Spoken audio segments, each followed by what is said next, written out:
This is KUGAN CASSIUS for IFL TV, proudly sponsored by Everlast with the Matchroom Gym here. I'm joined by the Welsh Wizard. You still the Welsh Wizard? Wizard, lizard. Some people call me the lizard, but yeah, that's a private joke. But yeah, the wizard. I don't even know. I don't even want you to expand on that, to be honest, Joe. Nah. Joe Cordina, how are you, mate? Yeah, not too bad, cool. Thank you. Hope you're well. Not long for you now. Back out in action in 10 days. Yeah, a week Saturday, we're back out. Obviously, my last one didn't go too long, but I had a good camp for that fight. Now it's just we built on that, and I'll hopefully get a repeat performance. Opponent-wise for you, has it been confirmed yet? Not nailed in. What's the? Can we say or no? Not yet. Yeah, well, that's What's his name? Can you remember? Bear with us.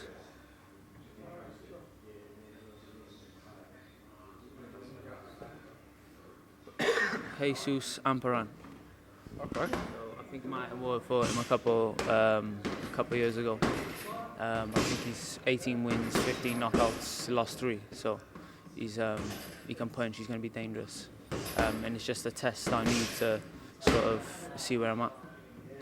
Obviously, not one to overlook anyone, and you're focused on the 11th of December. But I'm assuming at some point next year, sooner rather than later, you'll kind of map your path to getting that world title shot. Yeah, of course. It's always been my aim and my goal is to become a world champion. I've never been interested in any of the titles in between.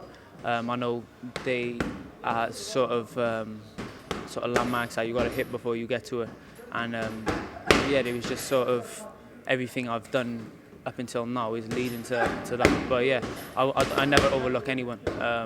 Whether it's a journeyman or not, or whether it's a top ranked fighter, I'll always take it as it's a world title fight, because you can have slip ups like Kambosos and Teofimo. I was trying to put a big bet on that, and luckily it capped me to £37, and I didn't. I thought, you know what, it's not even worth it. I didn't even put it on in the end, but I'm so thankful that it was just, yeah. And I think Teofimo will overlook Kambosos, and yeah, I wouldn't want that happening to me. So yeah, I'll never overlook anyone.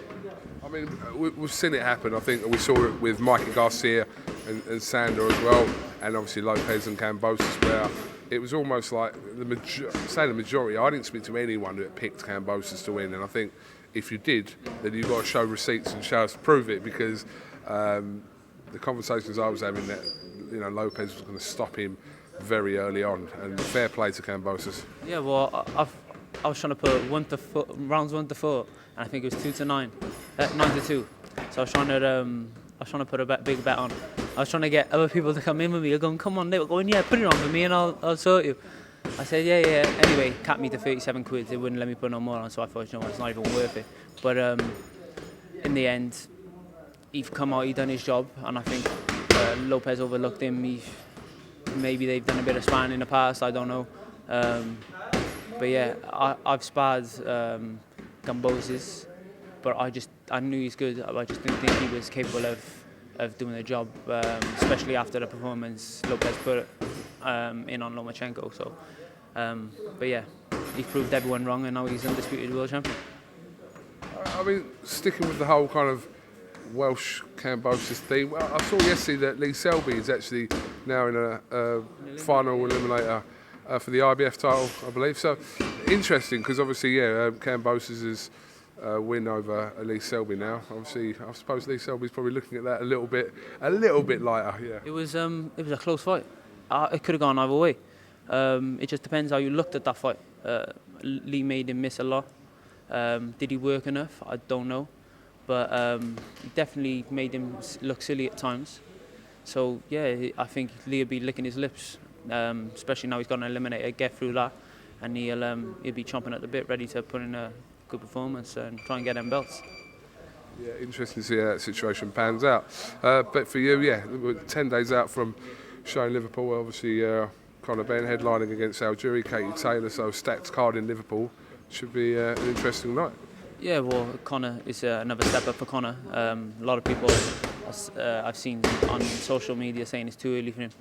It's not too early for him. He's proved over and over again in the last few fights that he's stepped up, and he's proved all them people that are saying them fights were too early for him wrong.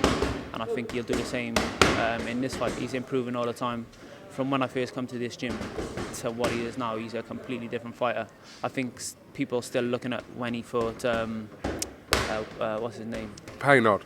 They're still looking at that fight and saying, nah, he's a completely different fighter, completely different animal. And yeah, he's improving all the time, and I think it's a great fight to headline. Same as Katie Taylor. Katie Taylor's always entertaining fights. And yeah, I'm on the bill, which is an added bonus, especially for the Welsh fans that are coming up. So yeah, it's going to be a good night of boxing. Well, if you're not in Liverpool next Saturday the 11th, then tune in on the Zone, obviously. And yeah, said Liverpool's always lively, so I'm looking forward to it. All right, we'll catch up with you again next week, but thank you very much for talking to IFL TV. Joe, have you got anything else you'd like to say before we finish? Just thank you for everyone supporting. It's actually my birthday today. I can't celebrate it, but yeah, I'll be celebrating after the 11th. So yeah, just thank you everyone for the support, and thank you for all your messages leading up to this fight, and stay tuned and tune in on the Zone. Yeah, happy birthday, Joe. Also, I like the Tony Sims' comment of wanting to get you a cake here as well. Oh yeah, he said. Well, we sat in the house last night, and his wife Karen, he went, Karen, we need to get him a cake. She went, Tom, he can't eat your cake. He's dieting. He went, yeah, but I can. I went up to my room in the end. I was giggling to myself. I thought, do you know what, mate? You're a fucking ass. Because he'll come back. My last fight, I was dieting, and he come past my window. He knocked my door. I said, what's the matter, Tony? He went, look what I got. It was a full-on Chinese. I went, mate, you're a slag, you are. I said, go on, piss off. But he's proper. But yeah, I think only boxers know the pain of someone doing that. Yeah. Oh yeah. Do you know what? He does it all the time. He'll come in and he'll have a bagel in front of me, a cake. So I'm thinking, oh mate, have a day off. But yeah, it's I can celebrate after the fight, after the 11th. Absolutely. Joe, thank you very much. Happy birthday, and yeah, I'll let you crack on with the rest of your day. Thank you, mate.